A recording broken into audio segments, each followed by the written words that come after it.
Sir पहला सवाल मैं आपसे ये ज़रूर करना चाहूँगी कि ख़ास तौर पर अगर मैं इमरान खान साहब के रेफरेंस में बात करूँ तो वो कहते हैं कि जो इस वक्त कौम को मैं देख रहा हूँ जैसे वो बेदार है, ऐसे कभी नहीं थी।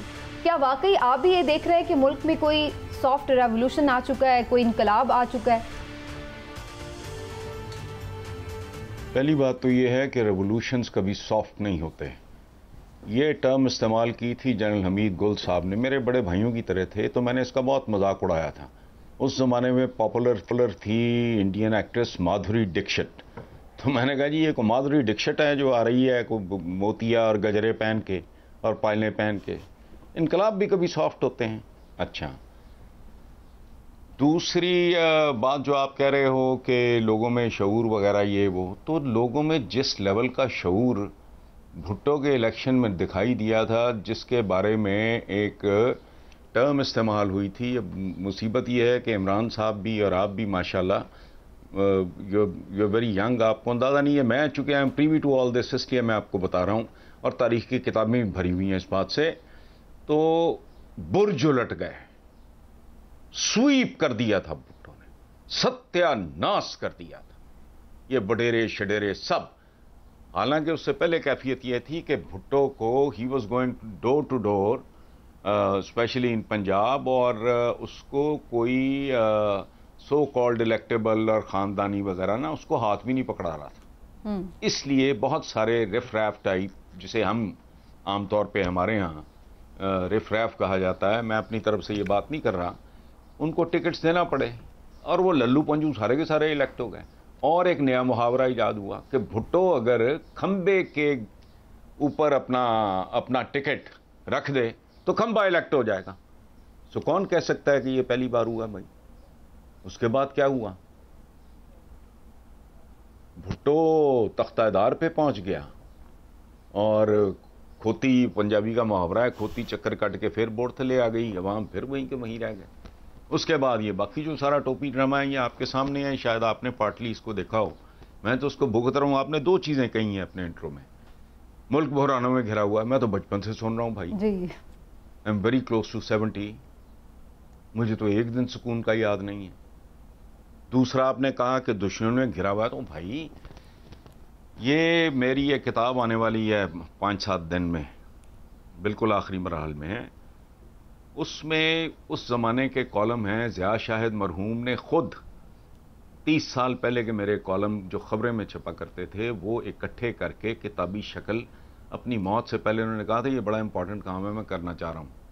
तो अब्दुल-सत्तार आसिम हैं, पता नहीं उनके इदारे का नाम मैं भूल रहा हूँ, उन्होंने उनको दिया। वो आए मेरे पास इजाज़त लेने, और दूसरी बात कि जी ये नाम रखा था ज़िया शाहिद साहब ने, उन्होंने उनकी हैंड राइटिंग में मुझे न्यूज़ प्रिंट जो कागज़ होता है उस पर वो दिखाया, तो आई रिकग्नाइज्ड हिज हैंड राइटिंग।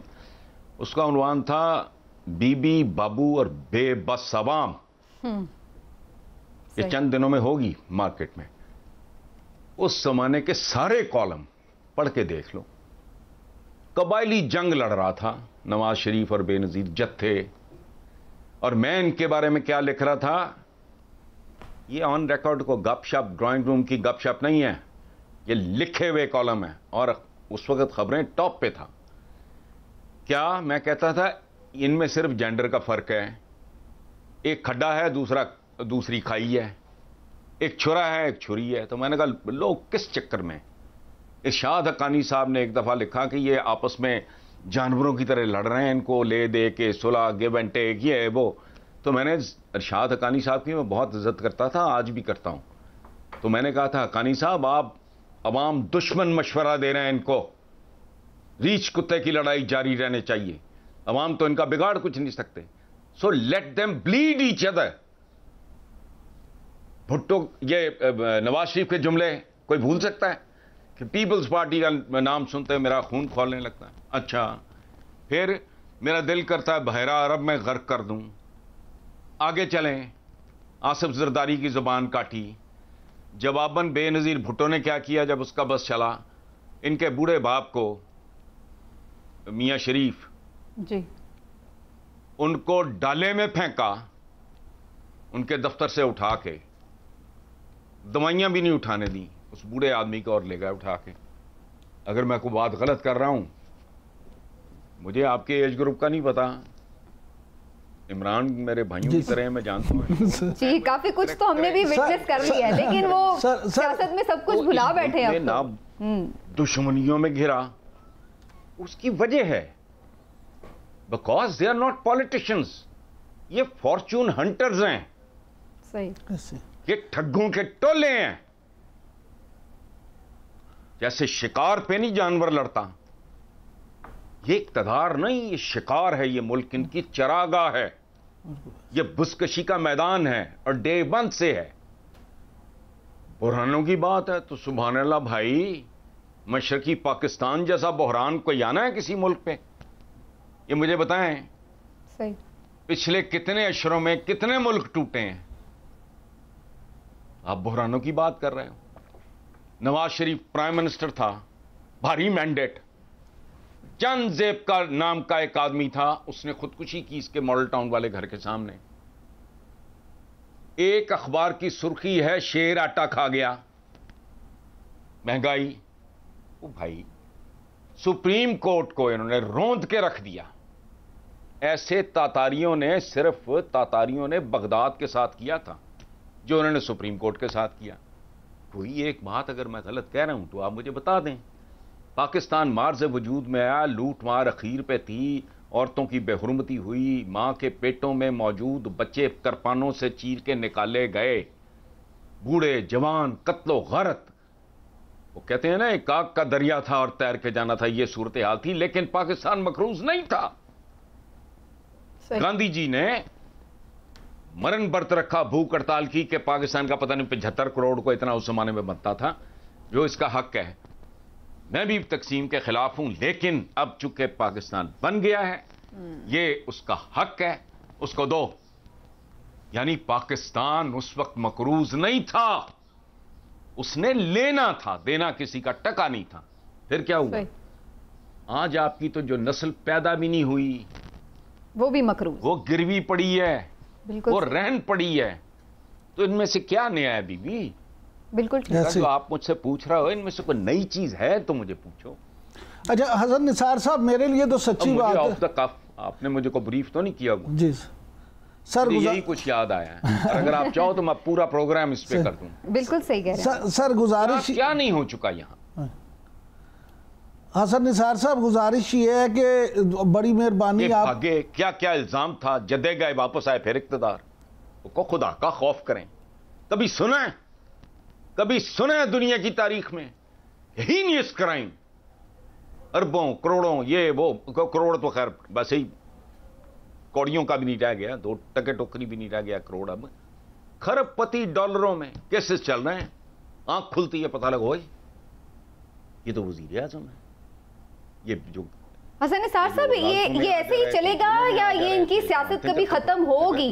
ये नवाज शरीफ साहब तो फिर वापस आने की बात हो रही, लोग कह रहे हैं। और 10-15 साल जी, जो कभी किसी इस तरह के बंदे पे हाथ डालेगा? पागल हैं जो ये सोचते हैं। हर बंदा बेसिकली वो सर्वाइवर होता है, और खास तौर पे सरकारी मुलाजिम तो बेचारा करियर ओरिएंटेड सा एक आदमी होता है, वो तो एक रोबोट होता है। किसी की जुर्रत नहीं होगी आइंदा 15 साल, उस वक्त तक माशाल्लाह कोई और इस तरह का लतीफा हो जाएगा। तो खुदा का खौफ करें। मैं ये नहीं कहता कौन करप्ट है कौन नहीं है, मेरा नहीं है इशू, लेकिन परसेप्शन होती है।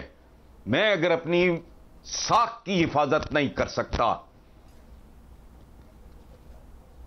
तो मैंने मुल्क की हिफाजत खाक करनी है। सबसे ज्यादा इंपॉर्टेंट चीज होती है इंसान की जिंदगी में उसके बारे में परसेप्शन क्या है, रेपुटेशन क्या है, उसकी साख क्या है, उसकी क्रेडिबिलिटी क्या है। अगर मैं अपनी क्रेडिबिलिटी की हिफाजत नहीं कर सकता तो मैं किस चीज की हिफाजत कर सकता हूं? ठीक। हसन निसार साहब, तो इसलिए ये बहरानों दुश्मनियों ये तो ऐसे ही बस खाना तो ऐसे ही चल रहा है और चलता ही चला जाएगा। अच्छा, that is the way it is. Meanwhile Imran साहब, जो बात हसन निसार साहब कह रहे हैं, मैं थोड़ा आप उसमें कमेंट लेना चाहूंगी, क्योंकि आजकल हम बात तो कर रहे हैं सियासी जो रोज धमा चौकड़ी मची हुई है, लेकिन हम लोग तो अब ये देख रहे हैं कि जो सियासी क्राइसिस है इसमें इजाफा ही हो रहा है, और कोई इसका हल तो हमें निकलता दिखाई नहीं दे रहा, तलखी में ज़्यादा ही इजाफा हो रहा है। अब आपको क्या दिखाई दे रहा है कि ये जैसे हसन निसार साहब कह रहे हैं तो शुरू से ऐसे ही चलता है, तो ऐसे ही चलता रहेगा या कभी हम इससे निकल पाएंगे, इवॉल्व करेंगे? देखिए हसन निसार साहब जो है ना, जो बात कह रहे हैं सच्ची बात है कि मेरा तो उनसे वैसे भी एक रिश्ता है बड़ा अदब का, मोहब्बत का, प्यार का, और मैं तो जब भी उनके पास बैठता हूँ सीखता हूँ, वो ऐसी बात हमेशा करते हैं और सच बोलते हैं। उन्होंने कभी भी कोई लगी लिपटी नहीं लिखाई। अब जो उन्होंने बात की है, देखें बात तो सच है, वो कहते हैं ना बात तो सच है मगर बात है रुसवाई की। मामला ये है कि माशी हो या सियासी सूरत हाल, दोनों में क्या यहाँ हम उस स्टेज पे आ गए हैं कि तमाम स्टेक होल्डर्स जितनी देर तक अपनी अना को और अपने फ़ायदे को, अना और मफादात ये दोनों जुड़े हुए हैं, इन दोनों को कुछ अरसे के लिए, कुछ देर के लिए पसे पुश्त नहीं डालेंगे। हसन निसार साहब से हमारा राब्ता भी हो गया। इमरान साहब आप क्वेश्चन करना चाह रहे थे उनसे, आप ही कंटिन्यू कर लीजिए। जी हसन साहब, मैं कह रहा था कि पहले तो बड़ी आपकी मोहब्बत है, आप हमेशा छोटे भाई का दर्जा देते हैं और हम तो हमेशा आपको सुन के ही आपसे सीखते हैं।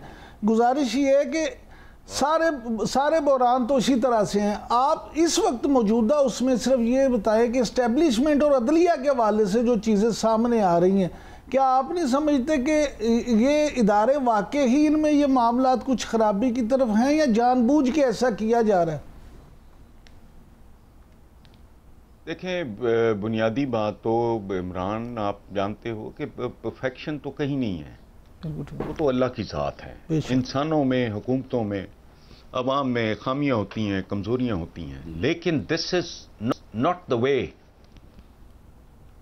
मुझे अपने वालिद से इख्तलाफ हो तो क्या मैं उनकी दाढ़ी पकड़ूंगा, उनकी पगड़ी चौक में उछालूंगा? ये इदारे हमारे बाबे हैं, बुजुर्ग हैं, एल्डर्स हैं। ये देखें, जो हलाक होते हैं, जो सोचते हैं कोई इंडिविजुअल को मसीहा को तोपखाना हो, इंसान जिसने मर जाना है यार, वो हिंदू जीनियस होगा, वो मर जाएगा तो उसको आप चिता में जला दोगे, मुसलमान या ईसाई होगा उसको आप मट्टी में दबा दोगे। तो क्या औकात है? इदारे उन पे क्रिटिसाइज करने की बजाय उनको इंप्रूव करो, उनमें बेहतरी लाओ। बाकी जो आपका मैंने ओवर किया है कि ये अपनी अनाएं सुवाए अनाओं के इनके पास है क्या, कैसे पसे पुश डाल दें? मेरा डे वन से थीसिस है, ये जमहूरियत नहीं है, ये सियासत नहीं है, ये सियासतदान नहीं है। अब समझ नहीं आए अगर लोगों को तो मेरा कसूर नहीं है, आ जाएगी, लेकिन तब तक अल्लाह ना करे सब कुछ लुट चुका हो। I am writing all this for the last 33-4 years, किताबों की शक्ल में महफूज है। मैं डे वन से कह रहा हूं कि ये नहीं इस तरह होना। यहां फरिश्तों की हुकूमत भी आ जाए तब भी नहीं होना। फांसी चढ़ा दो मुझे अगर हो जाए। अव्वल तो मैं वैसे ही अब उम्र के उस हिस्से में हूं, अब जरूरत नहीं, लेकिन मेरी कब्र पे छितर मारना अगर कुछ हो जाए। याद रखना, पाकिस्तान के चंद बुनियादी इश्यूज को जब तक कोई एड्रेस नहीं करेगा, यह मुल्क ट्रैक पे नहीं आएगा। ये लिख के रख लो सर। वो बुनियादी इश्यूज सारे उल्टे लटक जाएं। कौन से वो बुनियादी इश्यूज हैं? मैं आ रहा हूं, उधर आ रहा हूं। गुड। एक है पॉपुलेशन, ये नहीं जानते ये इस्तेदाद का जमाना है, तादाद नहीं। वो इतने से यहूदी हैं, माचिस की डिबिया में आ जाएं। पूरी दुनिया उन्होंने ठोकरों में रखी हुई है। क्यों? दे आर कैपेबल, वो काबिल लोग हैं, उनमें कोई डिसिप्लिन है, का सर पैर है, कोई अहमियत नहीं। ये मसल का नहीं जमाना। तादाद उस वक्त जरूरी थी जब 1-on-1, sword to sword, horse to horse मुकाबला होता था। अब तो एक बंदा नचा के रख दे, एक एटम बॉम्ब, बिल्कुल सही, एक बंदा वो गया हिरोशिमा नागासाकी, किधर गया भाई? ये खोश नहीं इनको। 22-24 करोड़ संभाला नहीं जा रहा। और कल ही I was going through that script, जो मैं ताज़ा किताब की बात, तो मैंने कई जगह देखा, मैंने अपने कॉलम में लिखा कि 12 करोड़ की मैं मातम कर रहा था, 12 करोड़ का 24 हो गए ना, 12 संभाले जा रहे थे ना 24। और तुम्हारा बनेगा क्या? सही, तुम्हारे हर चौक में तेल निकला है तब भी कुछ नहीं बनेगा। ये तो हो गया पॉपुलेशन। दूसरा, आपका जो मुस्तकबिल है, आज से 12, 15, 14, 15 साल के बाद जिन बच्चों ने मुल्क संभालना है, वो सवाए कचरे के मुआफ करना कुछ नहीं। मैं बात कर रहा हूं सरकारी स्कूलों की, जो हाई प्रोफाइल स्कूल्स हैं, उनके बच्चों ने रहना नहीं यहां। मेरे हल्का अहबाब में एक भी आदमी ऐसा नहीं है जिसके ज्यादा बच्चे बाहर नहीं है या सारे ही बाहर नहीं है। बिल्कुल ठीक, सही कह। उन्होंने यहां क्या करना है?